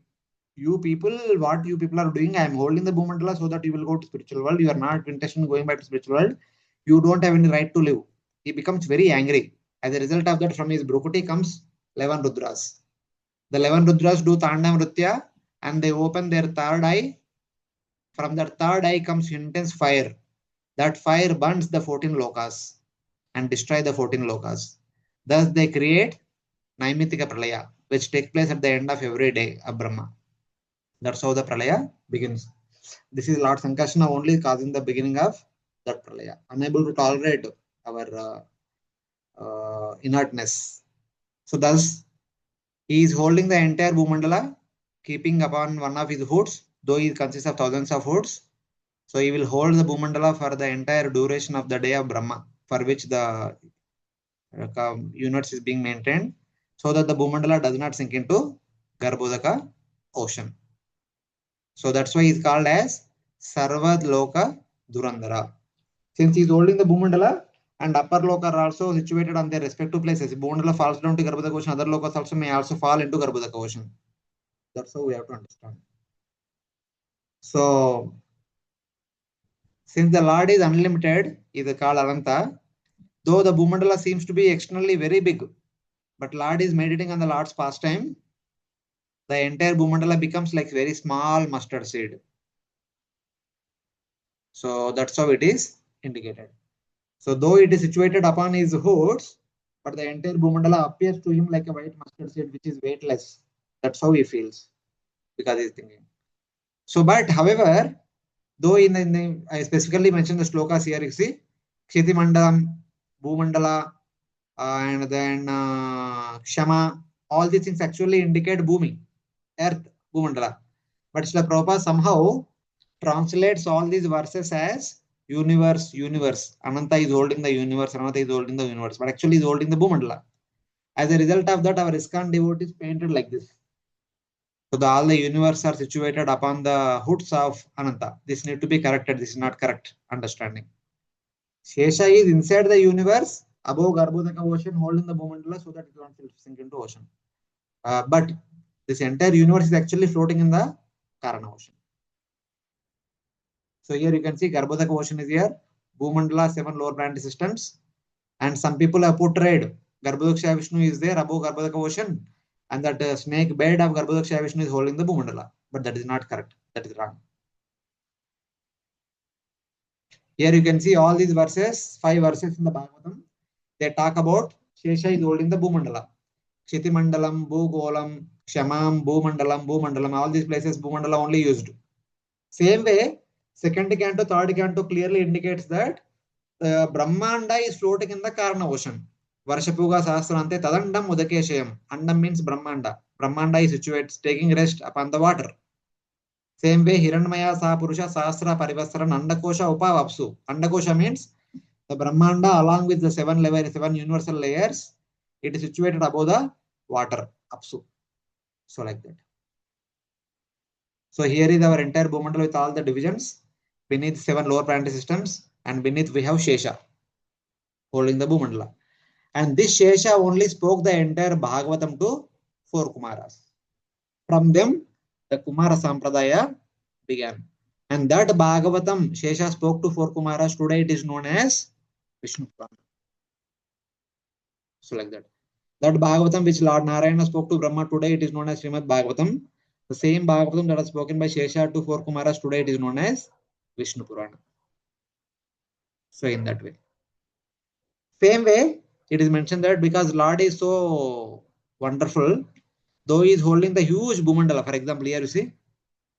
So this huge Bhumandala, but he is somewhere in the middle. Small Sesa looks like. But this huge Bhumandala also becomes like a white mustard seed because Lord is constantly meditating on Lord's pastime, Supreme Lord's Vasudeva's pastimes.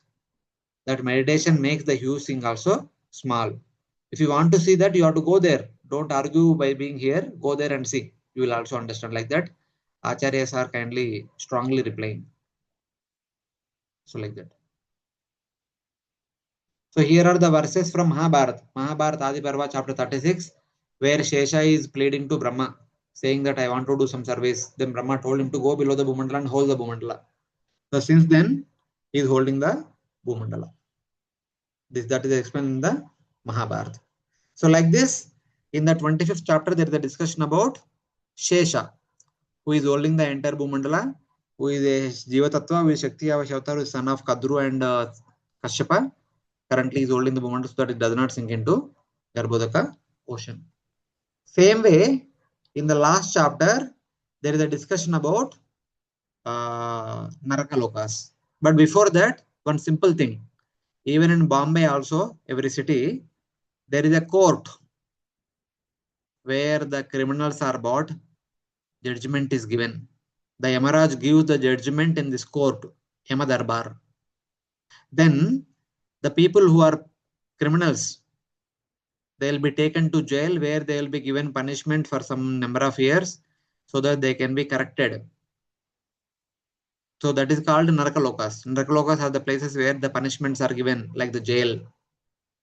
Similarly, the place where Yamaraj, Chitragupta, and all other administrative people who are working in the Yamadarbar, they are all staying at one place. The government quarters where judges, lawyers, and all stay. That place is called as Pitru-loka. There is one Pitru-loka in the moon planet, that is the main Pitru-loka. The Pitru-loka which is here in the Yamaloka is the second Pitru-loka. Yamaraj himself is the king of this Pitru-loka.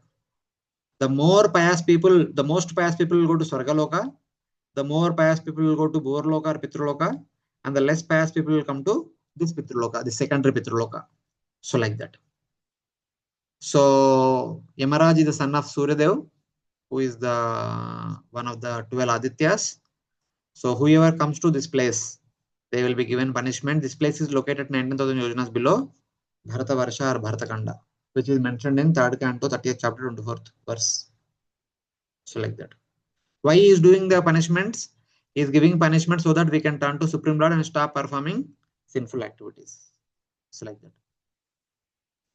So here at the same place, 3 places are there, 3 things are there. The government quarters are there, court is there, and jail is there. That means Pitru-loka is there. Yamaraj, the Darbar is there, as well as Naraka-loka, where punishment is also given, that is there. So these places are above Garbhodaka ocean and below Patala-loka. Here is the verse. Yojananam sahasrani navatim navashadvana. Tribir muhurter dvabhyam yanita prapnoti yatana. Sahasrani navatim nava. 99,000 yojanas is the distance from the Bharatakanda to Yamaloka.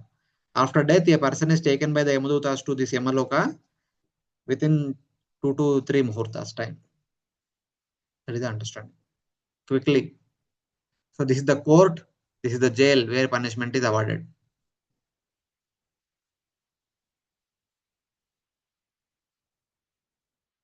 So why would these hellish planets are there? Why would the punishment is given?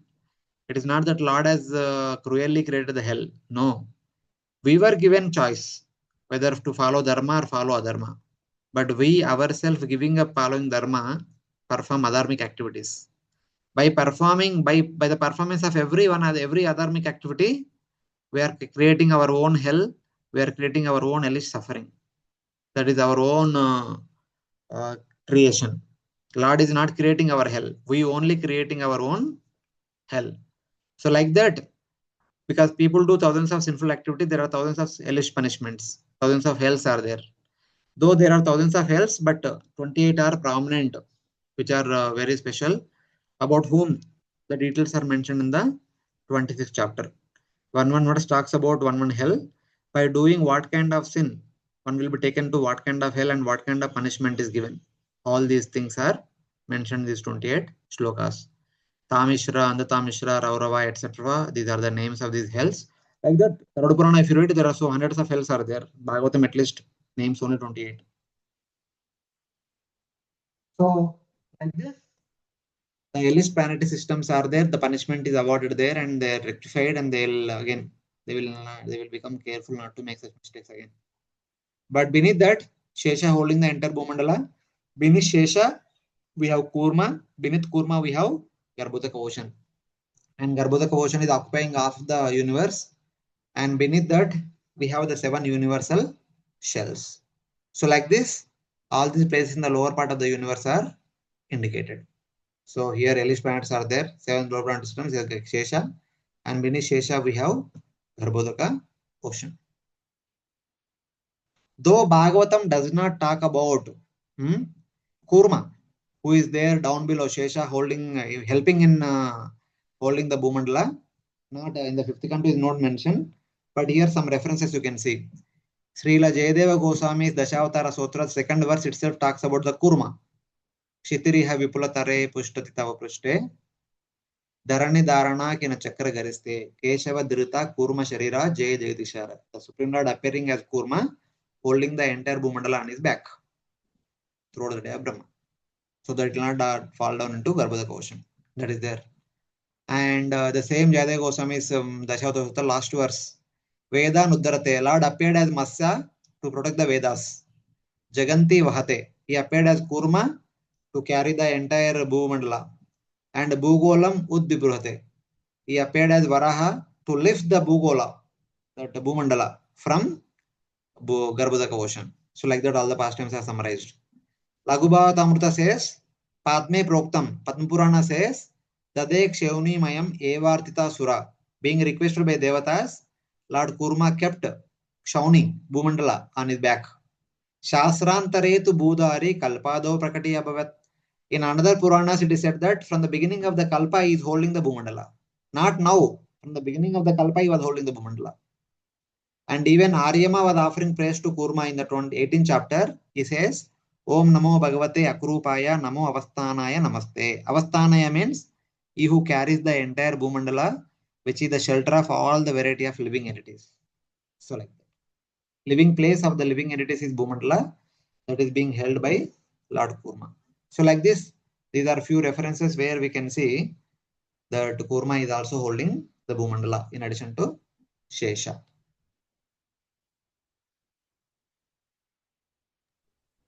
So this is, one second. Okay. Third canto, 13th chapter. It says that it is the Bhumandala which fell into Garbhodaka ocean. Lord Varaha appeared and lifted the Bhumandala, not the earth globe. The entire Bhumandala was lifted by him. That is clearly indicated in this verse. And also, so it is there that we have already seen, I think, long back. Then, when Lord Varaha was lifting the Bhumandala, the sages of Janaloka, Tapaloka, Satyaloka were offering prayers to Lord Varaha, saying that, my dear Lord, you lifted the Bhumandala. If you leave it on the surface of the water, it will again sink. Do something. Then Lord Varaha transformed himself into Kurma and held the Bhumandala on his own back. So being requested by the sages from Janaloka, Tapaloka, Satyaloka, Lord Varaha transformed into Kurma and kept the Bhumandala on his own back. That is being indicated in the 13th chapter of 3rd canto, text number 42. So here you can see that is a requesting, and here iti upastiyamano yasau munibir brahmavadibir. All the brahmavadis have requested Lord to protect the earth. Then salile swakura kranta upa datta vitanvitam. So then Lord Varaha kept the Bhumandala above waters. Apparently, it appears to be is keeping above the waters, but actually, he already manifested as Kurma, who is floating on the water. He kept the Bhumandala on the back of Kurma. Thus, the entire Bhumandala was kept held by Kurma since the beginning of the day of Brahma. Then there is another reference of the 8 elephants in the Bhagavatam, which are also assisting both Kurma and Sesa to hold the Bhumandala. Like the 8 elephants which are produced from Samudra Manthan episode, they asked Brahma for some service. Brahma told, please go down and hold the Bhumandala. They were holding the Bhumandala. There is one story where 1016 Santa Sakara Maharaj were digging the earth down below. That is, they met these 8 elephants. Other story is Banasura, who had 1000 arms. He wanted to fight. So searching for an opponent, he went down below the Bhumandala. He asked the 8 elephants also. But 8 elephants also could not fight with Banasura. They fled out of fear of Banasura. That is one reference where we can see that 8 elephants are holding the Bhumandala. The second reference is 16 Santa Sakara Maharaj. While digging the Bhumandala, they came to the 8 elephants. The 8 elephants only directed them to go to Patala-loka. When they went to Patala, there they found the horse. So in that way, some references from here and there we can understand where are they. So like this, we have come to an end after discussing all these different planetary systems and different places, different things, different people, different facilities, etc., etc., etc. This is the description of the entire universe. You can see this is our Bhumandala. Within that, the 7 lower planetary systems, then 28 less planetary system. The white one is Pitru-loka, where Yamaraj stays. This is Sesa. This is Garbhodaka ocean, Loka-loka mountain, all the planets, Sun, Rahu, Ketu, Moon, Nakshatras, Venus, Mercury, Mars, Jupiter, Saturn, Saptarishis, Dhruva-loka, Mar-loka, Janaloka, Tapaloka, Satyaloka, and 7 universal layers. So like this. So this is another picture of the same universe with all the dimensions. So we have discussed briefly about our universe, in which the 14 lokas with the different kinds of people, measurement, facility, situations are there. So ultimately, what is the conclusion? How Sukadeva Goswami is trying to conclude? Currently, we are in Bharatavarsha. By performing pious activities, people either go to Svarga-loka, Upar, Bila-svargas or Bhuvar-loka, or people may go to Naraka-loka.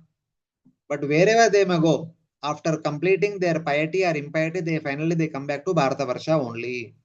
Because it is from Bharatavarsha one can perform more punya, more papa, and also it is Bharatavarsha. It is from Bharatavarsha one can practice bhakti and go back to God quickly and easily. So therefore, all of you are already in Bharatavarsha. Why you want to perform punya and go to Naraka-loka and come back? Why you want to perform papa and go to Naraka-loka and come back? You are already in Bharatavarsha. Just perform bhakti and go back to Godhead. That is the intended meaning of this section. Pious people go to heavens, impious people go to hell. But again, come back to Bharatavarsha only. One is already in Bharatavarsha. Then perform bhakti and go back to Godhead. So why you want to go here and there? So like that. So this is the entire Bharatavarsha, and this wherever cursor is there is Bharatakanda, that is Earth globe. In that Bharatakanda there is Bharatapumi, where Vedic culture is still intact. So one can take advantage of this place and practice bhakti seriously and go back to Godhead. Why? This place is very special. Whatever bhakti one may perform at other places, and bhakti performed in this place is 1,000 times more potent. And within this Bharata Bhumi, there are so many holy places. In each and every holy place, if bhakti is performed, that is 1,000 times more beneficial. That's why even the devatas come to our Bharata Kanda whenever they have some problem, whenever they want to get something, because they know here the benefit is 1,000 folds more. Mother Lakshmi comes to Kolhapur to atone for her offense of seeing Bhrugu kicking on the chest of Lord. When Brahma desired to see the Lord, he was told to perform 1,000 Ashwamedha yajnas. But he was told that if you perform one yajna in Bhuvar-loka, in Bharatavarsha, that one is equal to 1,000. So he came to Kanchipuram, performed one yajna, he had darshan of Kanchi Vardharaj. So in that way. When Garuda heard about the pastimes of Lord Narasimhadev, so because in all other pastimes, Garuda accompanies the Supreme Lord. But in Narasimhadev pastime did not accompany. So Garuda wanted to see the Lord. Then the sages requested him to go to Bharatakanda, Srishala Kshetra and perform tapasya. So he came down to the today place Ahobilam, he performed tapasya. He got the darshan of Lord Narasimhadev completely. So in that way. Even Daksha performed yajna in the Himalayas, foothills of Himalayas for the benefit of the entire universe. Bhagirath performed tapasya and the Himalayas to bring Ganga down. Maharaj Katvanga, though he was fighting for the Devatas, when Kartikeya was born, he was retreated. Then he asked, what do you want? He said, how much time I have? He said, the Devata said 1 Murta. He requested them to transmit him to Bharatakanda. Though his descendants are not there, so many generations have passed. Then they sent him to Bharatakanda. He came to Ayodhya.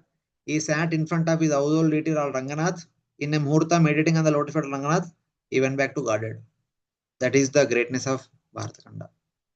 Narana and Ushita performed tapasya. Devata and Asuras atone for their curse in Bharatakanda. Each holy place has a potency of 1,000 times in Bharatakanda. So thus, the entire universe consisting of 14 planetary systems and Bhumandala with so many dvipas, varshas and all is the shelter of all the living entities. Everyone is staying. So finally, Falashruti, if one reads the description of Lord's external form with great faith, if one hears about it or explains it to others, he develops faith, bhakti, pure intelligence. Understand the topic of the Supreme Lord, the pastimes of Lila Avtaras. So many times we may think that these creation things are very difficult to understand. Pastimes are very easy to understand. But according to Bhagavatam, this creation is very easy to understand, but not the pastimes. One who understands this creation properly, they will be able to understand the pastimes also properly. So like that, because the pastimes are like Upanishad, very difficult to understand. So in that way.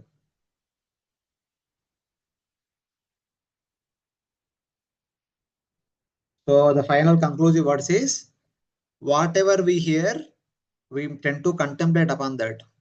The more we hear about the Supreme Lord, the more we contemplate about the Supreme Personality of Godhead.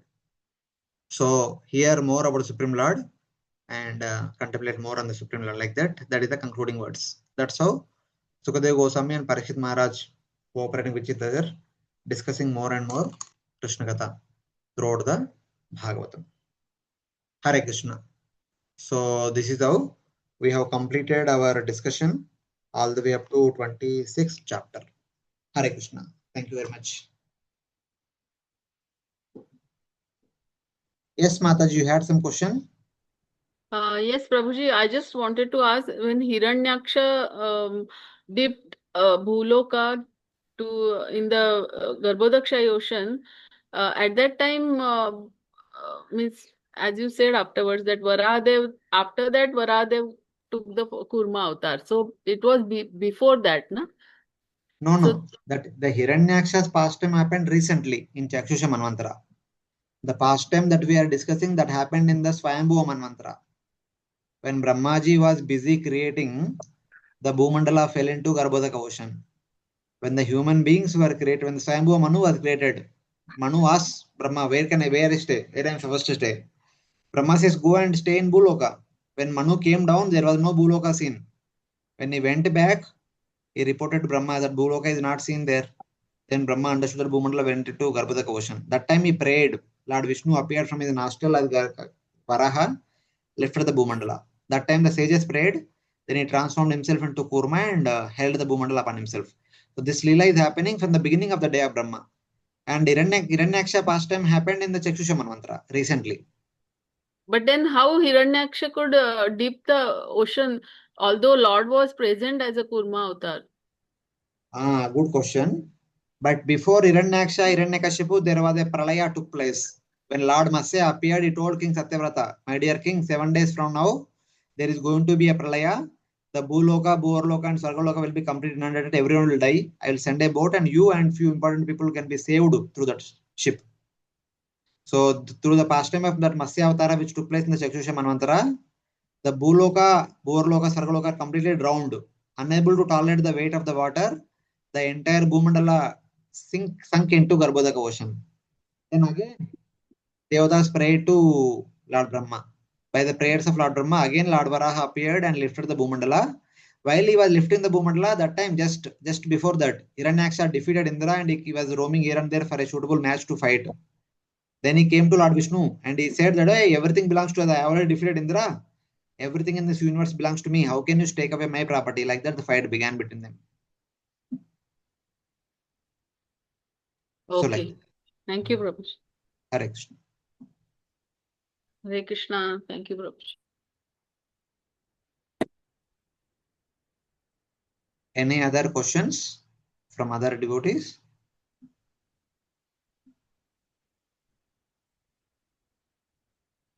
Hare Krishna. Prabhuji, Hare Krishna, Prabhuji, you have explained so nicely, but really wonder how much we'll remember. Yeah, that is true. But however, we could not explain the initial part properly because Gauru already covered. First day we briefly, very fastly summarized. But however, it requires one's inquisitiveness also, and it requires one's little bit hard work, homework also, so that we can understand things. Just now we have given just a bird's eye view what is there in the Bhagavatam.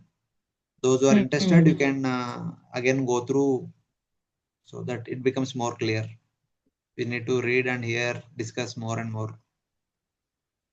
Prabhuji, there is a Vishnu's place and Lord Shiva's place seen in this slide. So where are they exactly? No, I think this is put it wherever this is this Shiva who is holding Ganga. Can't hear, Prabhuji. The Shiva who is shown here, Ganga is coming down now. That is in the Himalayas. Okay. There was one more picture over there now here. This Himalayas.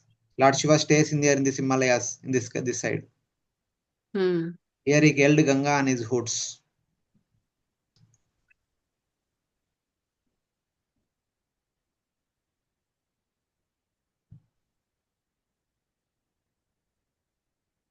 Okay. And Lord Durga Devi's abode that is seen. See, wherever Shiva is there, his wife Parvati will be there. Okay. So both are same only. How can they be separate? And one question I have, Prabhuji, that Ganga flew from in the Bharata Varsha, and it is coming to our planet also. So means we cannot see from where it is originating. No, we can only see from our Himalayas. But yes, before our Himalayas, it is jumping from the bigger Himalayas. That part we can't see. Okay. That becomes into subtle realm that we cannot see. That is the Gangotri, na? Where is the Ugama. For us, it is Gangotri. But beyond Gangotri, also Ganga might be there, na? Ganga is coming from the top of the universe, as we discussed. Right. From Satyaloka, it is coming down. But that we can't see. But I wonder, Prabhuji, why actually it's a material world and this is all material things. So why we cannot see these material things? Why you want to see? No, but Why? What was the reason for you to see? You want to see? Then you attend the qualification. Lord Arjuna also asked same thing. If I am qualified, please show me the universal form. Lord Krishna says, you are not qualified. I'll give you the eyes with which you can see. So like that, we ask eyes from Krishna. When Krishna gives the Divya Chakshu, we can see Okay. all the 14 lokas without any issue. Okay, thank you. If Arjuna cannot see all the heavenly abodes, how can we see? Yes, true. So, Prabhuji, in Bharatvarsha, 9 divisions are there. In amongst that 9 division, in one division, our universe is there. It is right like that. No, don't say our universe. Among the 9 divisions, the 9th division is our Earth globe. Earth globe is not the universe. Earth globe is only one small portion in one loka. Universe is the entire Brahmanda. So this is called universe. This entire thing is called universe.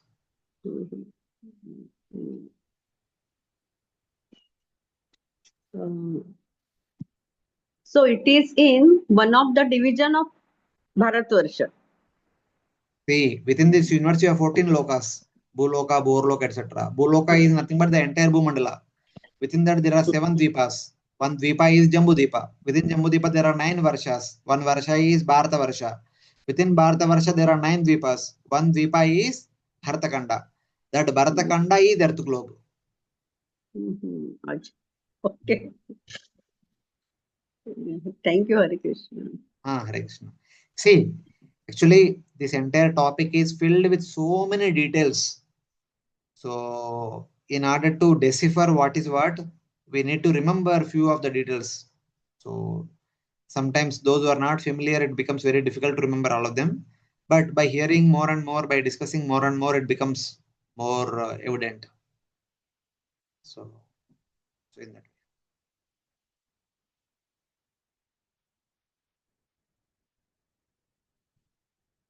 Okay. Okay, Prabhuji. Thank you, Prabhuji. If all other devotees have no questions, so thank you very much for giving me this opportunity. So we had 3 classes, and in the first class we had a good summary of the previous chapters, and in the remaining 2 classes we discussed these 14 lokas starting from 21st to 26. Same thing you can inform Gauravilas Prabhu. So thank you. Hare Krishna. Dandavat Thank pranam, you, Prabhuji. Prabhuji. Hare Krishna. Thank you for taking out so much time for us. Very Thank nice you. class. Thank you, Prabhuji. Thank you. Thank you, Prabhuji. Hare Krishna. Thank you very much. Thank Thank you, you. Prabhuji. Dandavat pranam. Thank you.